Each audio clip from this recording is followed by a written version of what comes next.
poor humble cauliflower doesn't get used an awful lot in Western cooking, but plays quite a big part in Indian cooking. And today I'm going to show you how to make aloo gobi. Aloo gobi is a dish from the north of India, from the Punjab region, and it's potatoes, which is aloo, and cauliflower, which is gobi. The first thing I'm going to do is I've got it already in my pan, some mustard oil, and I like to use mustard oil when I'm cooking vegetable dishes because it's got a little bit more of a bite. What I've done is I've taken it up to smoking point and I've let it cool down so it's at the right temperature to cook with. So straight into that I'm going to put a teaspoon of mustard seeds. Mustard seeds, again with the oil, will give a lovely bite to this dish. Just as they start to pop, I'm going to go in with a teaspoon of cumin seeds, and cumin seeds and mustard seeds together make an absolutely beautiful combination to have with vegetable dishes. So I'm going to give that a little bit of a stir, and as soon as it becomes aromatic, I can already smell the cumin starting to sizzle away. I'm going to pop in my onions, which I've chopped up really nice and finely.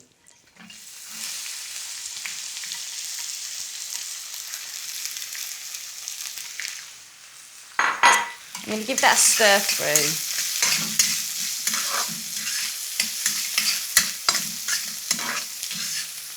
So the onion's all coated with the lovely oil, and what I'm looking for is a lovely golden brown colour. I don't need to take my onions down to a very dark colour because this is a vegetable dish. I need it to be nice and light because I want the cauliflower and I want the potatoes to sing for themselves. So we're looking for a lovely sort of golden brown colour, and that will take about 5 or 6 minutes.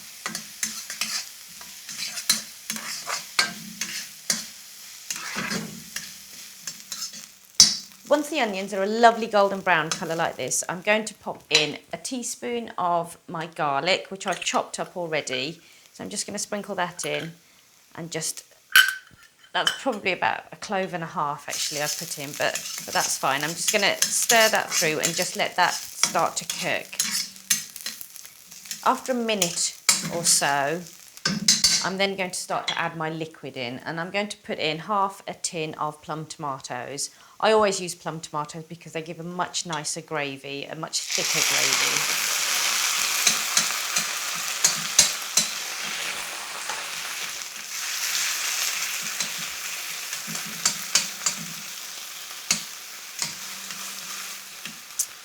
As the tomatoes have gone in, I'm going to also put in a nice heaped teaspoon of chopped up ginger.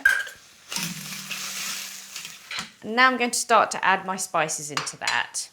I'm going to put in half a teaspoon of turmeric to give that lovely colour. I'm going to add my salt for seasoning. So I'm going to put a teaspoon of that in. I'm also going to add some methi, or fenugreek as we call it, and that gives a real earthy feel to this dish. So I'm just going to sprinkle a teaspoon of that in. I'm also going to chop up a chilli, so I'm going to put in 2, I think, because I want a little bit of heat to this dish. I always say with chilli, put as much or as little as suits your palate in. So, you know, you don't have to have it too hot if you don't want it.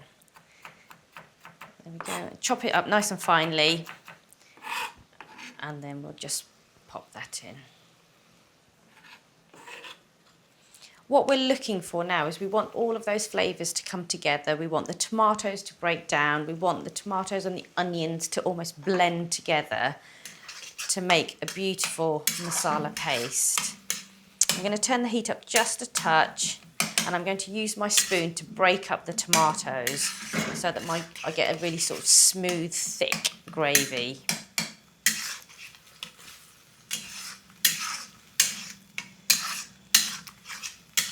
You can see it's already starting to break down. What's really important with aloo gobi and most vegetable dishes is that you you end up with a fairly dry sauce. And what I mean by that is that your vegetables have cooked and they're nice and soft, but they're not mushed up, and they're not, you know, drowning in a liquidy sauce. So make sure that your sauce at this stage, or your masala, has dried out and it's almost like a thick paste. If you get your masala right, the rest of the dish just really follows through.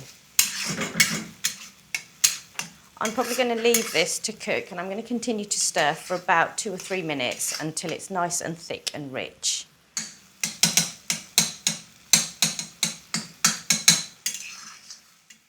So you can see the sauce now it's dried out, it's thickened up, everything's sort of coming together. It's still moist, but it's not liquidy as such. It's still really, it's sort of gone really nice and pulpy. I'm just going to have a quick taste just to check that the seasoning's okay. I also really like this bit because I used to have this on toast as a child. It's great. Okay, that's lovely. So it's got a nice bit of heat to it.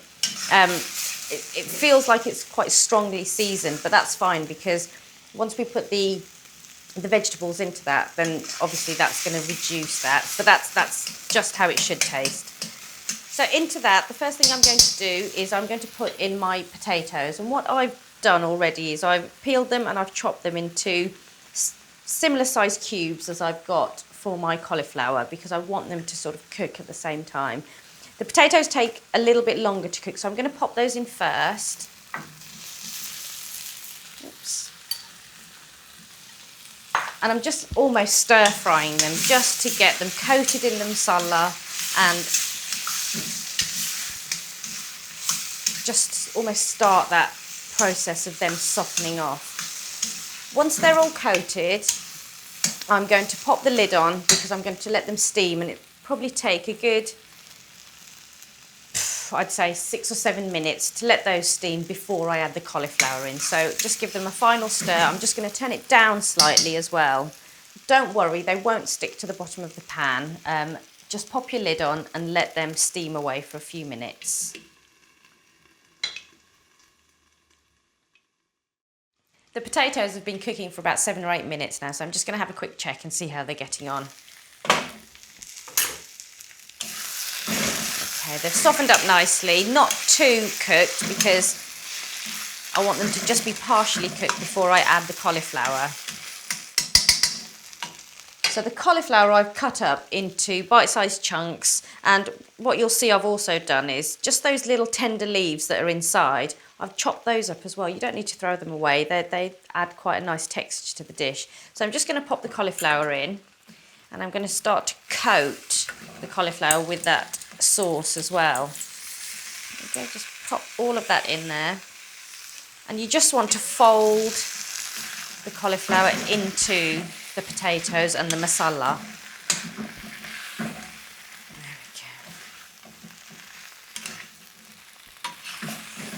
There we go.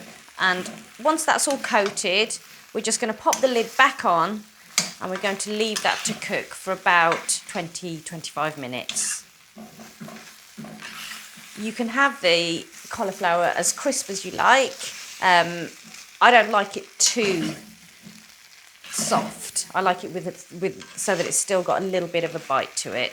So I'm just going to give that a shake and pop the lid back on the pan. Leave that for a few minutes. I'm going to keep coming back to it and checking, but I'm going to be turning it. What you don't want to do is mix that all up, because you don't want to end up with mashed potato and mashed up cauliflower. You want the potato to be nice and chunky, and you want the cauliflower to have a nice bite to it. So keep an eye on it and leave it to cook for about 20 minutes, but keep having a little sneaky peek. The cauliflower's been cooking for about 25 minutes now, so I'm just going to have a final check. It should be ready, and it's looking ready to me. That looks fab. The potatoes are lovely and soft, and the cauliflower is still holding its lovely shape. So I'm going to turn that off, and I'm going to start dishing that up. So great big lovely chunky pieces of cauliflower with some really soft yummy potatoes. It smells wonderful. And it looks pretty good too. There we go. And I'm just going to top that off with a little bit of fresh coriander. And if you ask me, that's the best way to serve up cauliflower.